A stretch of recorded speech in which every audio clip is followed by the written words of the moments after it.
Hello दोस्तों, मैं सुमन आप सभी का एक बार फिर से स्वागत करती हूँ। तो जो है हमारा टॉपिक है आज का भारत की जनगणना। भारत की जनगणना सीटेट, यूपीटेट और एस्टेट में महत्वपूर्ण भूमिका निभाती है। एक क्वेश्चन जरूर इससे बनता है, ठीक है। तो हम जितने भी टॉपिक से बात कर रहे हैं, मैं सिर्फ सीटेट और ज्योग्राफी, सीटेट की, यूपीटेट की और अदर टेट के जो भी सीटेट में जो ईवीएस आते हैं या फिर सेकंड पेपर के जो उसमें जो ज्योग्राफी आती है, तो उनके बेस पे जो है टॉपिक को कंप्लीट करा रही हूँ। तो ज्योग्राफी की क्लासेस के साथ इसमें ईवीएस आपका हो जा रहा है, कंबाइन हो रहा है। तो आपको जो है ईवीएस या ज्योग्राफी जब भी पढ़नी है तो आप इस क्लास को देख सकते हैं।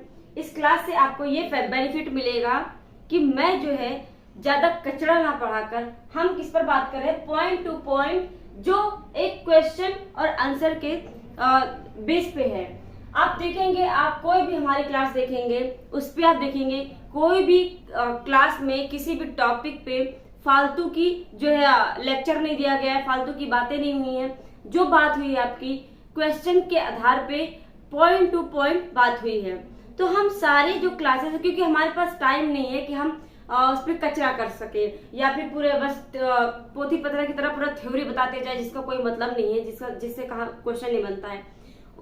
जिससे क्वेश्चन नहीं बनता उससे बात करने से अच्छा है हम पॉइंट टू पॉइंट क्वेश्चन के आधार पर तैयारी करें, ताकि आपका, क्योंकि आपके पास टाइम नहीं है, सीटेट के फॉर्म भरे जा चुके हैं और आपका एग्जाम भी जो है आने वाला है।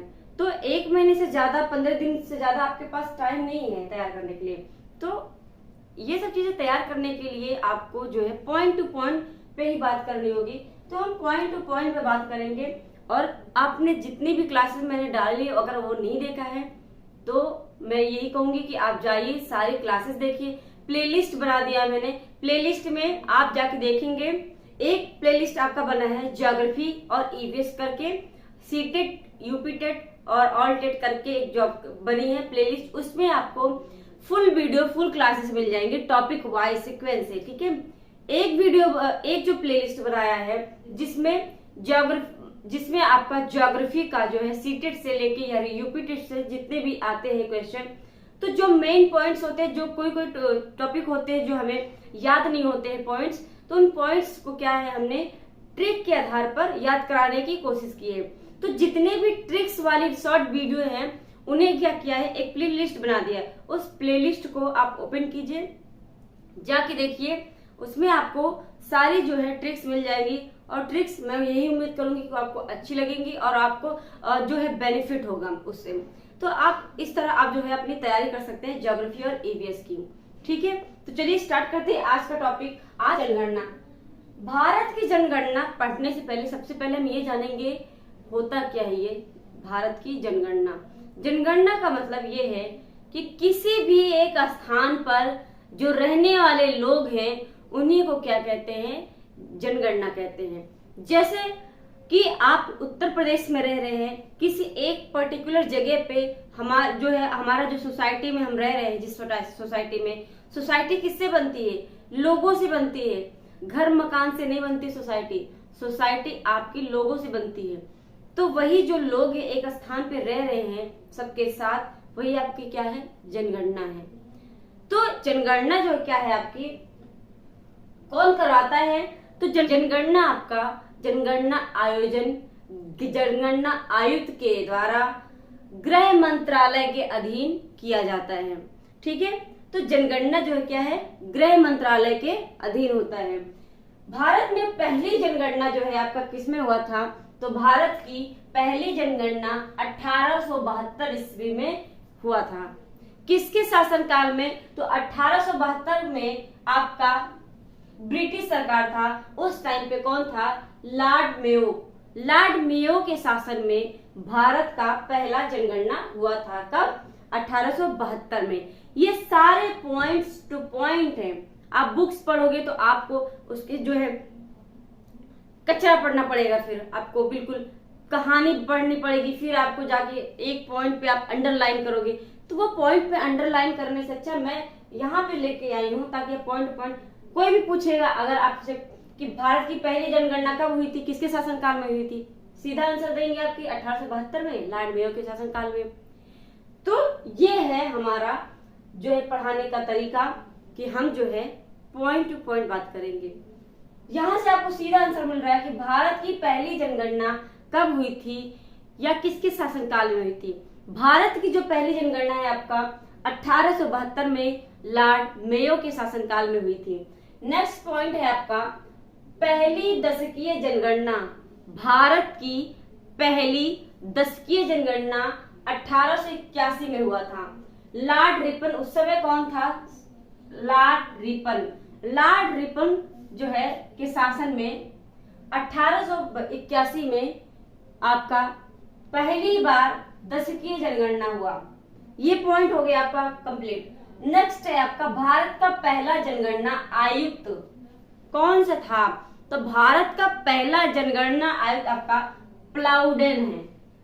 प्लाउडेन क्या था? भारत की पहली जनगणना था। ठीक है, फिर आपका नेक्स्ट 2011 की जनगणना आयुक्त कौन है? 2011 के जनगणना आयुक्त आपके चंद्रमौली हैं।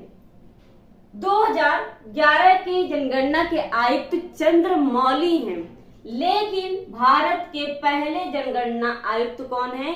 प्लाउडेन है। ये क्वेश्चन जो है आपको याद रखना होगा। जब भी पूछे भारत का पहला जनगणना आयुक्त कौन था तो आपका आंसर होना चाहिए प्लाउडेन।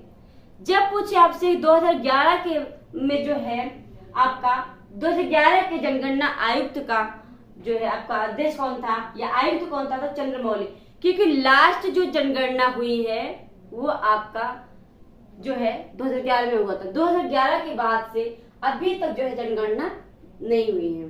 तो आपके मन में यही सवाल आएगा कि 2011 में ये आयुक्त बने चंद्रमौली, तो क्या अभी तक हैं या इनके बाद कौन आया?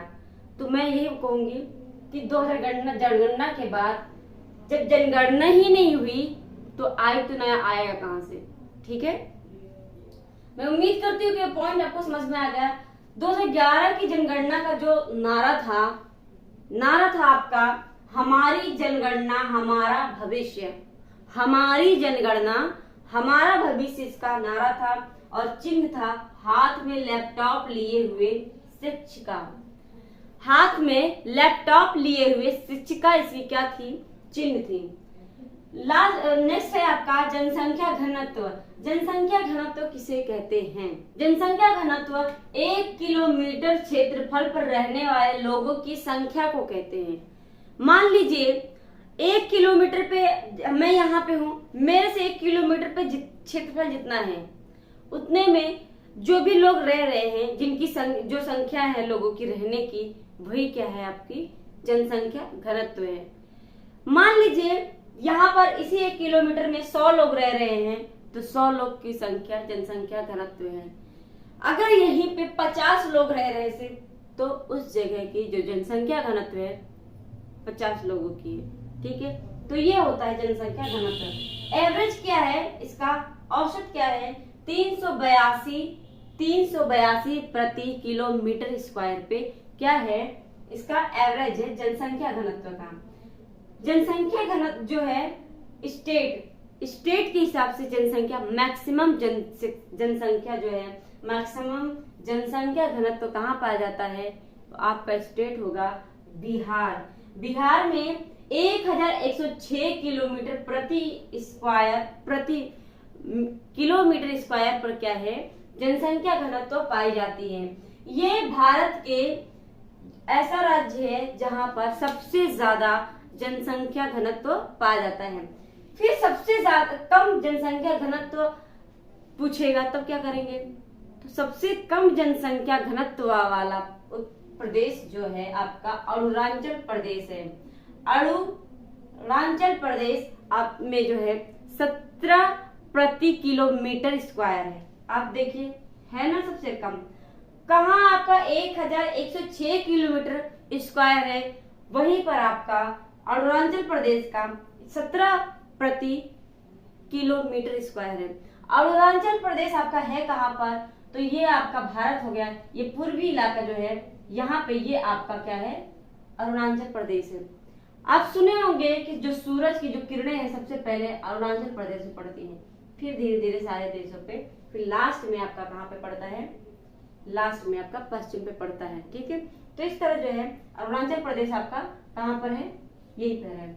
अरुणाचल प्रदेश में इस समय देखा होगा आपने, भेड़िया मूवी आई हुई थी, तो भेड़िया मूवी में क्या था, वहां पे स्टोरी कहाँ की थी, वो स्टोरी आपके अरुणाचल प्रदेश स्टेट की थी। ठीक है, वहां के जंगलों की थी, वहां के जो है एनवायरमेंट की थी। तो अच्छी मूवी है, अगर देखे होंगे तो अच्छी बात है, नहीं देखा है तो देख लीजिएगा, अच्छी है। ठीक है, तो बात करते हैं फिर हम कि मैक्सिमम आपका कहाँ पर है जनसंख्या घनत्व, तो 1106 किलोमीटर प्रति किलोमीटर स्क्वायर पे आपका बिहार में है, और मिनिमम आपका अरुणाचल प्रदेश में 17 प्रति किलोमीटर स्क्वायर है। ठीक है, नेक्स्ट है आपका स्टेट का हो गया। अब आती है बात यूटी की। यूटी में कहाँ की जो जनसंख्या है सबसे ज्यादा घनत्व, केंद्र शासित प्रदेश दिल्ली में जो है मैक्सिमम, दिल्ली में जो है जनसंख्या घनत्व ज्यादा है यूटी से। यूटी में जो है दिल्ली में सबसे ज्यादा जनसंख्या घनत्व पाई जाती है। सबसे कम यूटी में जनसंख्या घनत्व कहाँ पर पाई जाती है, अंडमान निकोबार। अंडमान निकोबार आपने सुना होगा, देखा होगा, मैप में देखिए, यहाँ पर है आपका अंडमान निकोबार। ये क्या है आपका अंडमान निकोबार। तो यहाँ पे सबसे कम यूटी में जो है जनसंख्या घनत्व पाया जाता है। तो ये आप नोट कर लीजिए, उसके बाद हम आगे चलते हैं। भारत की जो जनसंख्या है 121 करोड़ है। 121 करोड़ भारत की जो है जनसंख्या है। सबसे ज्यादा जो भारत की जनसंख्या है किस राज्य की है, तो सबसे ज्यादा जनसंख्या भारत की उत्तर प्रदेश में है। उसके बाद सबसे कम जनसंख्या किसकी है, तो सिक्किम राज्य की जो है सबसे कम जनसंख्या है भारत में। इस समय जो लेटेस्ट आया है का जो है गणना, तो उसमें जो है क्या है, भारत की जो जनसंख्या है चाइना से आगे हो चुकी है। सेकेंड नंबर पे जो है हमारा इंडिया था जनसंख्या में, और चाइना फर्स्ट नंबर पे था। लेकिन अब चाइना सेकेंड नंबर पे हो गया है और भारत आपका क्या है, फर्स्ट नंबर पे आ गया है जनसंख्या में। जनसंख्या में आपका सबसे कम सिक्किम है और सबसे ज्यादा उत्तर प्रदेश। फिर है आपका साक्षरता। साक्षरता जो है इसकी जो औसत है भारत की वो 74% है औसत भारत की साक्षरता का, जिसमें पुरुष साक्षरता 82% है और महिला साक्षरता जो है आपका 64% है। ये जो डाटा है, ये डाटा आपका 2011 की जनगणना के अकॉर्डिंग है। तो महिला जो साक्षरता है वो 64% है, पुरुष साक्षरता 82% है। नेक्स्ट है आपका सबसे ज्यादा साक्षरता वाला राज्य कौन सा है। सबसे ज्यादा साक्षरता वाला राज्य केरल है। केरल राज्य में 92% लोग क्या हैं, साक्षर हैं। ठीक है, सबसे कम साक्षरता वाला राज्य जो है बिहार है। बिहार के लोग सबसे कम साक्षर हैं, 88% ही लोग, 68% ही लोग क्या है, साक्षर हैं। फिर आपका लास्ट पॉइंट है पुरुष और महिला में सर्वाधिक साक्षर का अंतर कहाँ देखने को मिलता है। तो आपका भारत का जो राज्य है राजस्थान, राजस्थान में पुरुष और महिला के जो बीच जो उनका सर्वाधिक साक्षरता अंतर है वो है क्या है, अधिक है। तो ये थे हमारे पॉइंट्स आपके जो है भारत की जनगणना की। इसे आप कीवर्ड्स भी कह सकते हैं जैसा आप समझ सकें, लेकिन ये आपके समझ लीजिए एग्जाम के जो है बेस पे ही हुआ है, पॉइंट टू पॉइंट जिस तरह क्वेश्चन बनता है बस उसी तरह आपको यहाँ पे पॉइंट लिख दिया गया है, ताकि आपको जो है सिर्फ डायरेक्ट उसका आंसर मिले, आप कचरा ना याद करो, डायरेक्ट आपको आंसर मिले, आपको तुरंत याद हो, फिर आप जो है कम समय में अपनी तैयारी कर सकते हैं। मैं उम्मीद करती हूँ कि आज की जो क्लास है आपको अच्छी लगी होगी। बाकी की जो क्लास है वो आप जाके प्लेलिस्ट में देख लीजिए। ज्योग्राफी की और ईवीएस की जो है नाम से जो है प्लेलिस्ट बनी हुई है, जिसमें आपको टॉपिक वाइज कराई जा रही है ज्योग्राफी और ईवीएस, जिसमें आपका जो है लगभग 23 जो वीडियो है उसमें हो चुकी है, अपलोड हो चुकी है।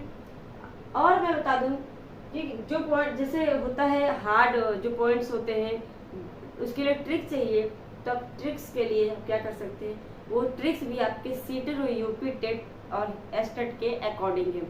तो ट्रिक भी आप जाके जो है प्लेलिस्ट में देखिए, आपका जो ज्योग्राफी ईवीएस ट्रिक के नाम से जो है प्लेलिस्ट बनी है, उस प्लेलिस्ट में आपको सारे ट्रिक्स मिल जाएंगे। ये सारी ट्रिक्स आपको जो है बहुत ही ज़्यादा बेनिफिट देंगी, किसके लिए, तो आपके एग्ज़ाम के लिए। तो आज के लिए बस इतना ही, धन्यवाद। एग्ज़ाम के लिए तो ये आपको समझ में आ गया। और आप अगर जो है चैनल पे नए आए हैं तो चैनल पे जो है चैनल एक बार तो अगर आप चैनल पे नए आए हैं तो सब्सक्राइब कीजिए, लाइक कीजिए और कमेंट कीजिए। चैनल को सब्सक्राइब कर लेंगे तो आपको फायदा ये होगा कि आपको पॉइंट टू पॉइंट बिना टाइम वेस्ट किए कम समय में आपको जो है क्लासेस मिल जाएंगी ज्योग्राफी और ईवीएस की, जिससे आप सीटेट यूपी टेट के जो क्वेश्चन आएंगे उसमें आप भटकेंगे नहीं। आपको ढेर सारे नोट्स नहीं पढ़ने होंगे, क्योंकि सब जो नोट्स से हम छांट छांट कर पढ़ते हैं वो आपको मैं बोर्ड पे दिखा रही हूँ। बोर्ड पे हमने जो क्या है हम पॉइंट टू पॉइंट बात करते हैं, जो डायरेक्ट आपके एग्जाम में बनता है जिसका क्वेश्चन। तो अगर आप चैनल पे नए आए हैं तो आप चैनल को सब्सक्राइब कीजिए, शेयर कीजिए, कमेंट कीजिए और जो है डेली क्लासेस देखिए। डेली जितनी भी मैंने अपलोड की सारी क्लासेस देखिए और नोट्स एक बना लीजिए पॉइंट टू पॉइंट। ठीक है, मैं सच बता रही हूँ, आपको बहुत ही अच्छा जाएगा आपका। ठीक है, आपको कहीं से भी जो है किताब, ये नहीं कि आप सीटेट यूपी टेट के लिए जो है किताब लेकर आए अलग से, आपको किताब खरीदने की कोई ज़रूरत नहीं है। आपका जो है पेपर की तैयारी आपके इस क्लास से हो जाएगी। तो आज के लिए बस इतना ही, धन्यवाद।